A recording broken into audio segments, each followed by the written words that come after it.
Tes. Assalamualaikum warahmatullahi wabarakatuh. Bismillahirrahmanirrahim. Tabarakalladzi nazzalal furqan ala abdihi liyakuna lil alamina nadhira. Allahumma shalli wa sallim ala sayyidina wa maulana Muhammadin wa ala alihi wa sahbihi wa barik wa sallim. Rabbi shrah li sadri wa yassir li amri wahlul 'uqdatam min lisani yafqahu qawli, amma ba'd. Alhamdulillah kita berjumpa lagi dengan Tata Channel. Kali ini saya akan mereaction videonya Sofiatul tentang sunat, bahwasanya di dalam Islam itu tidak ada dalilnya dalam Al-Quran katanya. Rasulullah juga katanya tidak ada dalilnya sunat katanya ya. Nah, nanti saya akan ceritakan sejarahnya, dalilnya baik dalam Quran atau dalam Bible ya. Nah, sebelumnya mari kita simak dulu apa yang disampaikan oleh Sofiatul ya. Simak teman-teman. Selamat datang dalam seri Menjawab Islam dalam 5 menit. Pada video kali ini kita akan membahas pertanyaan RT6. Mereka selalu mengatakan kenapa sih Kristen tidak disunat? Saya sudah membahas hal ini pada video sebelumnya, tetapi saat ini kita akan membahas dari sisi Islam. Muslim disunat, tetapi ternyata mereka tidak tahu apa artinya sunat. Bahkan di Quran tidak ada kata sunat, dan Muhammad sendiri tidak pernah disunat. Sunat atau khitan adalah wajib bagi umat Islam hanya berdasarkan tradisi, tapi tidak pernah disebutkan di dalam Al-Quran itu sendiri. Sunat dalam Islam adalah wajib untuk pria dan wanita. Imam Hambali berpendapat bahwa sunat wanita tidak wajib tetapi sunnah, sedangkan Hanafi menganggapnya sebagai penghormatan belaka kepada suaminya. Anda bisa membaca sumbernya dari Reliance of the Traveler, a translation of the classic manual of Islamic sacred law atau syariah. Ini adalah terjemahan bahasa Inggris dari kitab Arabnya yang berjudul Umdat As-Salik oleh Ahmad ibn Naqib al-Misri.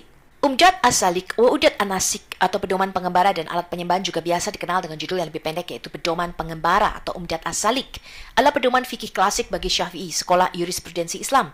Ditulis oleh cendekiawan abad ke-14 Sihabuddin Abu al-Abbas Ahmad ibn al-Naqib al-Misri, dan mendasarkan karyanya pada tulisan karya Imam Nawawi, yaitu The Seeker's Road atau Nawawi's Minhaj at-Talibin. Ibn Al-Qayyim menyebutkan bahwa ada 3 pendapat mengenai sunat. Oke, sebelumnya saya jelaskan ya. Tadi mengatakan Islam tidak tahu apa artinya sunat ya. Bahkan sunat tradisi katanya. Nah, dia tidak tahu.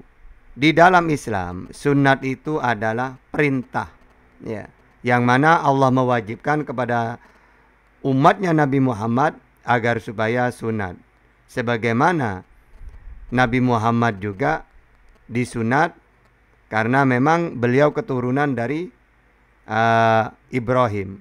Nah, ini saya pakai Bible dulu ya, bahwa sunat itu bukan tradisi ya, tapi sunat itu cuma perintah itu loh, perintah untuk Abraham dan anak keturunannya. Nah, sekarang saya bacakan dalilnya ya. Dalam Kejadian 17:9 ayat 14. Lagi firman Allah kepada Abraham, dari pihakmu engkau harus memegang perjanjianku ya, engkau dan keturunanmu turun temurun, keturunanmu. Ini ketetapan udah. Memegang perjanjian udah. Berarti bukan tradisi sunat itu, perjanjian yang harus dikerjakan, dilakukan oleh Abraham dan keturunannya. Gitu loh. Kalau ini sudah perjanjian, berarti harus dilakukan. Siapa yang melakukan? Tentu saja keturunan Abraham. Nanti keturunan Abraham ini kan nabi-nabi, menjadi nabi. Nabinya memerintahkan kepada umatnya. Gitu loh. Jadi ini perjanjian, sudah kewajiban untuk Abraham dan keturunannya. Nanti keturunannya kalau menjadi nabi, maka nabi itu juga harus mewajibkan kepada umatnya gitu loh. Terus, inilah perjanjianku yang harus kamu pegang, perjanjian antara aku dan kamu, antara keturunanmu, yaitu setiap laki-laki di antara kamu harus disunat. Jadi, bukan hanya keturunannya, bukan hanya Israel, tapi siapapun. Yang penting dari keturunan Abraham kalau menjadi nabi, maka nabi tersebut harus mengikuti perjanjian itu dan harus memerintahkan kepada umatnya. Ini di dalam Kejadian. Nah, terus kalau Islam, kenapa kok diwajibkan sunat? Ya karena Al-Quran juga. Coba, wa idibtala bismillahirrahmanirrahim wa idibtala Ibrahim rabbuhu bi kalimatin fa'atammahunna qala inni ja'iluka linnas imama qala wa min dzurriyyati qala la yanamu ahdid dzalimin. Dan ingatlah ketika Ibrahim diuji Tuhanmu dengan beberapa kalimat. Apa kalimat? Ya.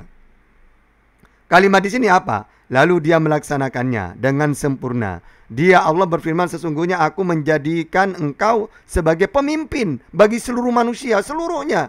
Berarti nanti ketika yang sunat ini bukan Israel saja, karena sebagai pemimpin untuk seluruh dunia. Nah, lalu nanti melalui siapa di seluruh dunia itu? Kalau melalui Isa kan untuk Israel saja, gitu loh. Sehingga sunat saat itu ya Israel. Untuk seluruh dunia, ya nanti akan ada nabi lagi, gitu loh. Ya, karena sebagai imam pemimpin. Karena sesungguhnya aku menjadikan engkau sebagai pemimpin bagi seluruh manusia. Dia Ibrahim berkata, dan juga dari anak cucuku. Allah berfirman, benar, tetapi janjiku tidak berlaku bagi orang-orang yang zalim. Ya. Nah, terus di dalam tafsirannya ayat ya, warkur idibtala ikhtabar Ibrahim wa fi qiraah Ibrahim. Nah, Ibrahim rabbuhu bi kalimatin. Ya, terus di sini dalam tafsiran di sini apa kalimat di situ? Dan ingatlah ketika Ibrahim mendapat ujian menurut satu qiraah Ibrahim dari Tuhannya dengan beberapa kalimat, maksudnya dengan perintah dan larangan. Berarti hitan itu termasuk kepada perintah.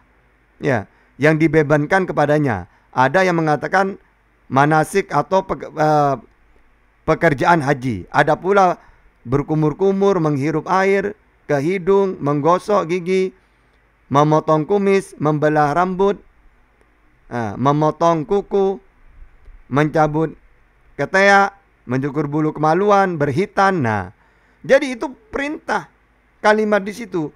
Karena dulu di dalam perjanjian lama ya, yang tadi saya bacakan, bahwasanya Nabi Ibrahim di dalam Kejadian 17 juga untuk dirinya dan anak cucunya. Nah, Nabi Muhammad kan cucunya. Sehingga beliau juga dihitan dan memerintahkan umatnya untuk berhitan. Makanya fitrah itu ada 5. Di antaranya bagian kebersihan. Berkumur, mencukur kumis, kemaluan, ketiak, berhitan. Karena hubungan dengan kebersihan itulah kalimat. Kalimat inilah yang ada di Kejadian itu.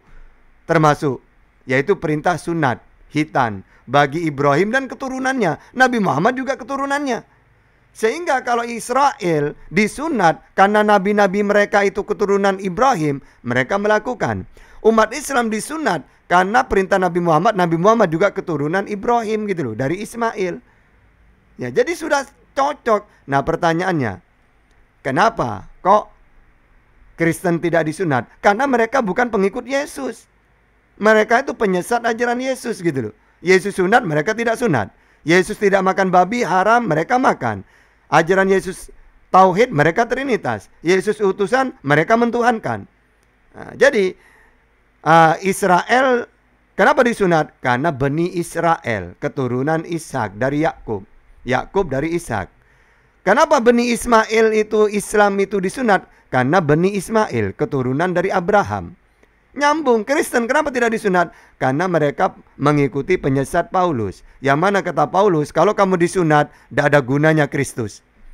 Jadi Yesus sudah tidak ada gunanya kalau disunat. Kalau kata Yesus, karena dia manusia, mempunyai Tuhan, karena keturunan dari Ibrahim juga, wajib sunat. Kristen kenapa tidak ikut? Karena Kristen ini, Sofia ini termasuk orang yang menyimpang dari ajaran Yesus. Jadi ada hubungannya, ada masalah gitu ya. Oke, kita lanjut. Sunat Nabi. Pendapat yang pertama adalah bahwa Muhammad sudah dilahirkan dalam kondisi sudah disunat. Pendapat yang kedua, Jibril menyunatnya ketika dia membelah dadanya. Dan pendapat yang ketiga, bahwa kakeknya Abdul Muthalib menyunat Muhammad menurut kebiasaan Arab untuk menyunat anak-anak mereka. Dan Anda bisa membaca ini di dalam bukunya Tufat al-Madud bi Ahkam al-Malud, atau hadiah untuk yang dicintai tentang hukum anak halaman 201. Al-Qayyim berpendapat bahwa hadis-hadis yang menunjukkan bahwa Muhammad sudah disunat pada waktu dia lahir adalah hadis yang lemah atau doif. Kemudian beliau menyebutkan bahwa jika seorang anak lahir disunat ini adalah cacat dan bukan tanda keutamaan seperti yang dipikirkan sebagian orang. Kemudian Ibnu Al-Qayyim berkata bahwa Kaisar Roma yang datang untuk dikunjungi oleh Imrul Al-Qais lahir seperti itu, yaitu tidak disunat tapi lahir tanpa kuluk. Dan Imrul Al-Qais memasuki suatu pemandian, kemudian melihat Kaisar seperti itu, dan dia menyusun barisan ayat-ayat puisi untuk mengejeknya karena dia tidak disunat. Imrul Al-Qais mencemoohnya karena dia tidak disunat, dan dia menganggap kelahirannya seperti itu sebagai cacat. Baris ayat ini adalah salah satu alasan yang memotivasi Kaisar untuk meracuni Imrul Al-Qais, kemudian dia meninggal. Kemudian hadis tentang malaikat membelah hati Muhammad diriwayatkan melalui banyak isnad kembali kepada Nabi, tetapi tidak disebutkan di antara mereka bahwa Jibril pernah menyunatnya, kecuali dalam hadis-hadis yang ganjil dan aneh. Ini ada di dalam Tufat Al-Malut halaman 206. Kemudian Ibn Al-Adim berkata bahwa dalam beberapa riwayat, kakek Muhammad yaitu Abdul Muthalib menyunatnya pada hari ke-7, dan dia mengatakan ini tampaknya menjadi pandangan yang paling benar dan paling dekat dengan kenyataan. Ini ada di dalam Tufat Al-Malut halaman 206. Tetapi Ibn Al-Qayyim mengatakan di dalam Sa'ad Al-Ma'ad, volume 1 halaman 82, bahwa ternyata masalah ini muncul menjadi pertengkaran di antara dua orang saleh. Salah satunya menulis sebuah buku yang mengatakan bahwa Nabi lahir disunat dan di dalamnya disusun hadis-hadis yang tidak otentik sama sekali. Namanya adalah Kamal Al-Din bin Talhah. Kemudian dikritik oleh Kamal Al-Din Ibn Al-Adim yang menjelaskan bahwa Nabi disunat sesuai dengan kebiasaan orang Arab. Dan karena ini adalah kebiasaan semua orang Arab, tidak perlu ada laporan untuk membuktikan bahwa dia disunat. Jadi sebenarnya tidak ada bukti sama sekali bahwa Muhammad pernah disunat, teman-teman. Dan ini adalah dari kitab-kitab Islam itu sendiri. Nah, seharusnya gini ya. Kalau ada hadis-hadis, maukah itu doif ke atau apa, yang penting semua hadis itu menceritakan Nabi disunat. Ya udah, mau ngambil yang manapun hadisnya, kecuali ada hadis Nabi tidak disunat, satunya Nabi disunat, satunya Nabi sunat dari lahir. Baru perbedaan itu, loh kok berbeda ya, yang satu tidak disunat. Nah tapi semua hadis yang tadi dibahas itu menceritakan Nabi disunat. Ya sudah. Terus kalau mau dikatakan yang mendekati adalah tradisi karena orang Arab disunat. Loh, orang Arab itu kan keturunan nabi-nabi ke atas kan ke Ibrahim. Ibrahim tentu saja punya anak Ismail disunat juga karena keturunannya. Ismail ada di Arab, menjadi tradisi terus sudah. Tapi awalnya bukan tradisi. Tapi karena dia Ismail putranya Ibrahim, maka dia sunat. Maka ketika turun temurun sampai ke Rasulullah, kakeknya menyunat, menghitan, berarti bukan tradisi. Tapi sudah diperintahkan oleh kakeknya, yaitu Ibrahim. Lalu ke Ismail, Bani Jurhum, Bani Huza'ah, lalu sampai ke Rasulullah.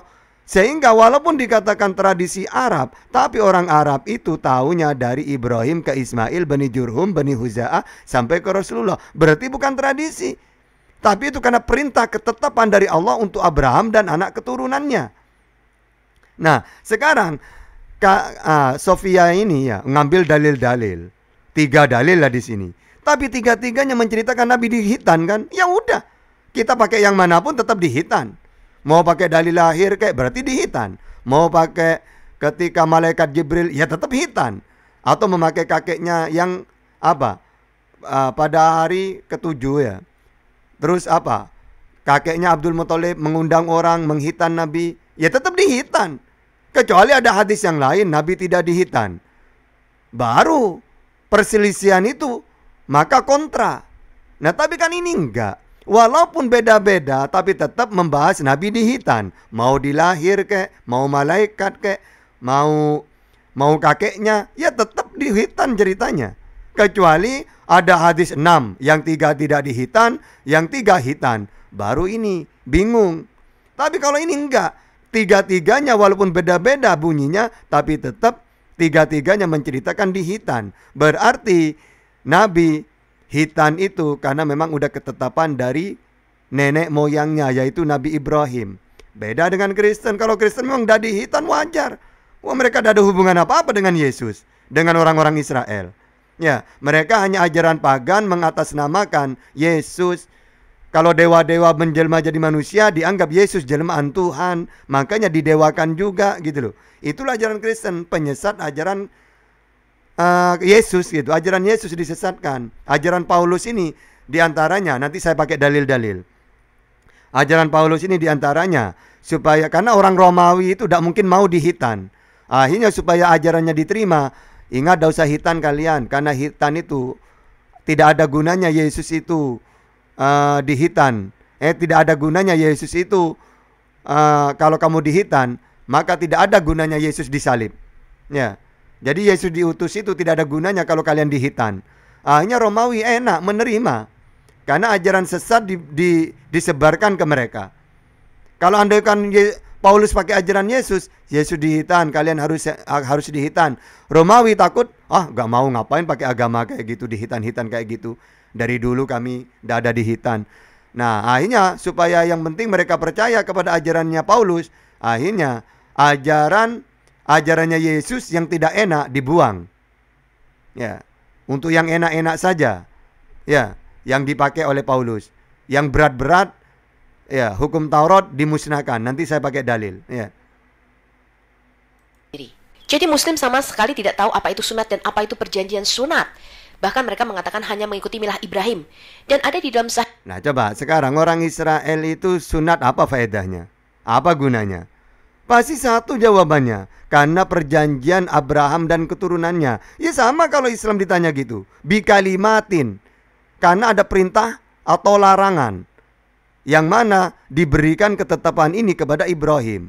Berarti bikalimatin, di situ perintah. Kalau sudah perintah, sama dengan orang Yahudi juga. Orang Yahudi itu kenapa dihitan? Ya karena perintahnya nabi-nabi mereka, Nabi Israel. Nabi Israel adalah Yakub. Yakub putranya Ishak. Ishak putranya Ibrahim.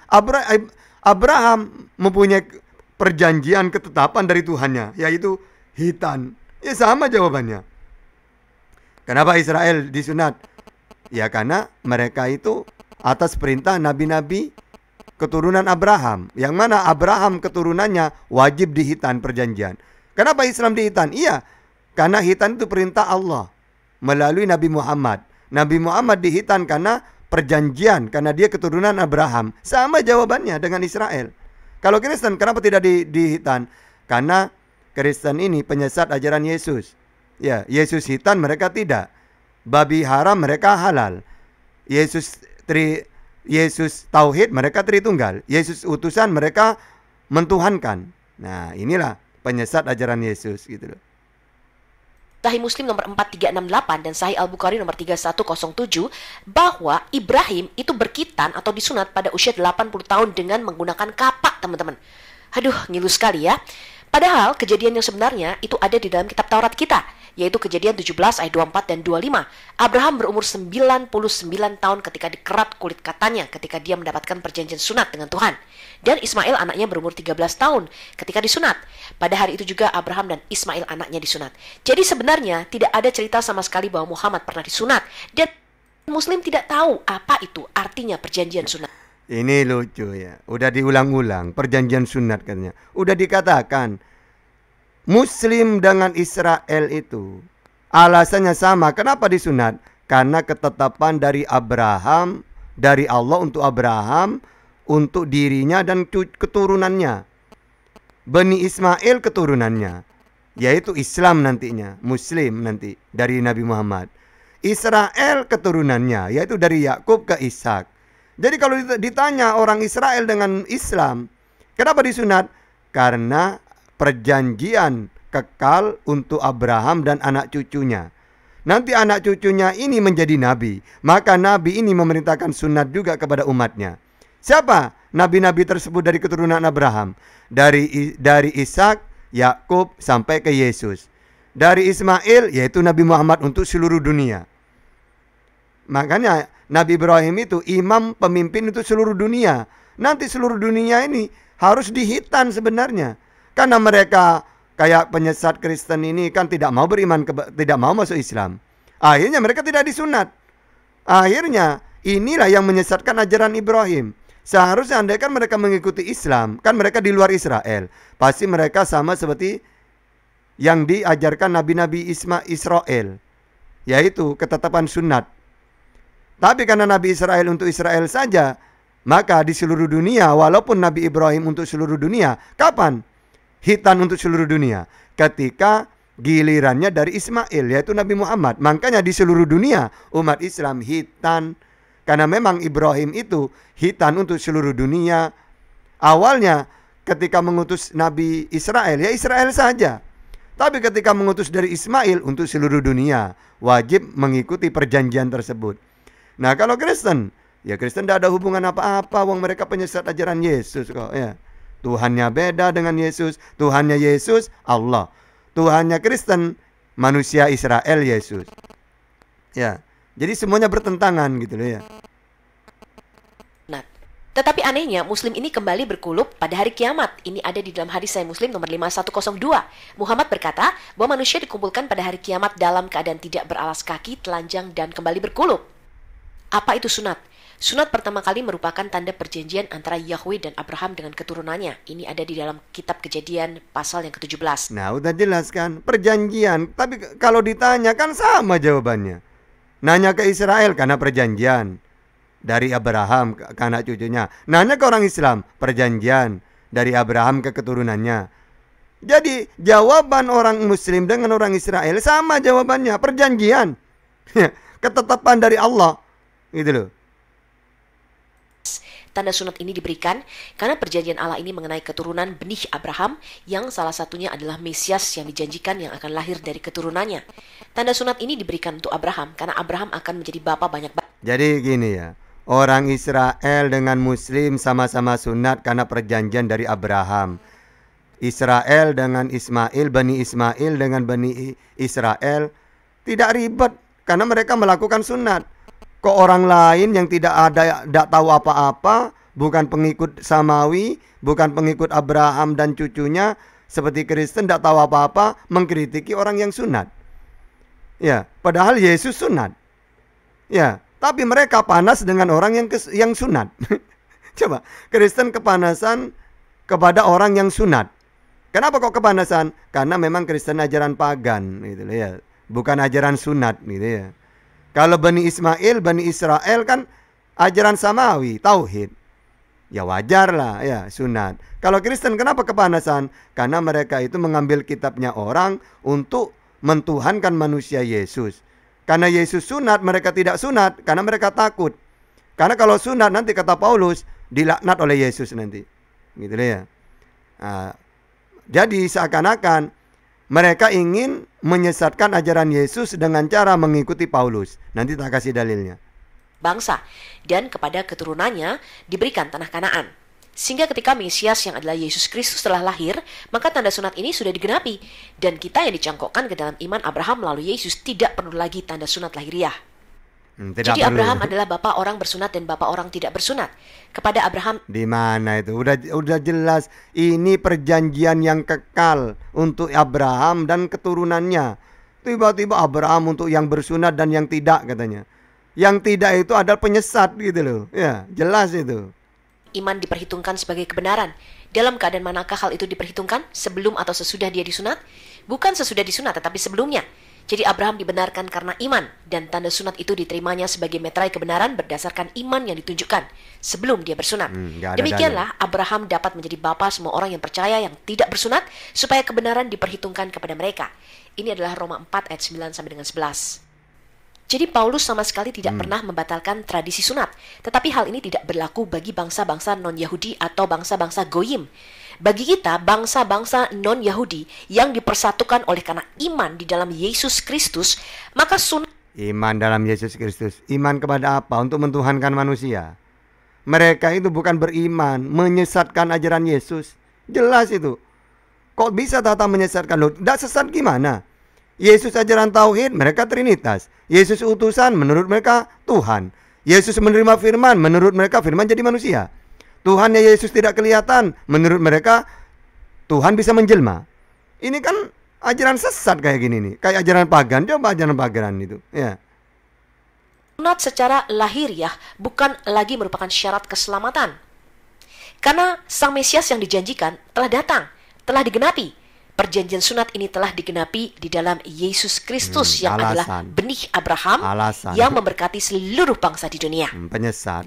Dan di dalam Yesus kita telah disunat, tetapi bukan dengan sunat yang dilakukan oleh manusia, melainkan dengan sunat Kristus. Nah, inilah orang korban kebodohan Paulus ini. Ya itu ya, Paulus itu ya gitu, pinter. Yang tidak enak-enak dihapus oleh Paulus supaya diterima oleh pagan Romawi gitu.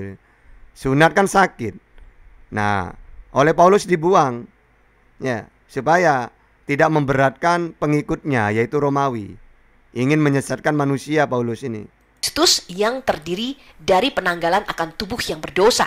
Jadi kalau orang Kristen mau disunat, boleh-boleh saja, tidak dilarang teman-teman. Kemudian, apa yang harus kita lakukan? Yaitu sunat hati dengan cara dibaptis. Sunat hati. Ada nggak perjanjian sunat hati itu ada nggak dari para nabi? Ya, dasar ajaran tipu-tipu. Rasul Petrus mengatakan, kamu sekarang diselamatkan oleh kiasannya, yaitu baptisan.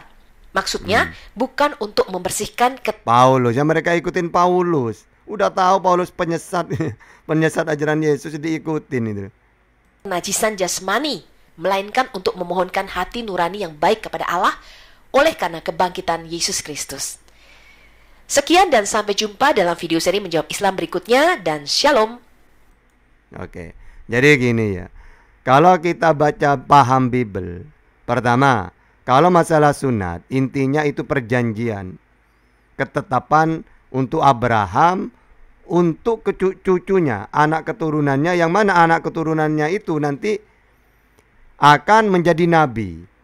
Nah, nanti para nabi itu dari keturunan Abraham ini akan mewajibkan umatnya.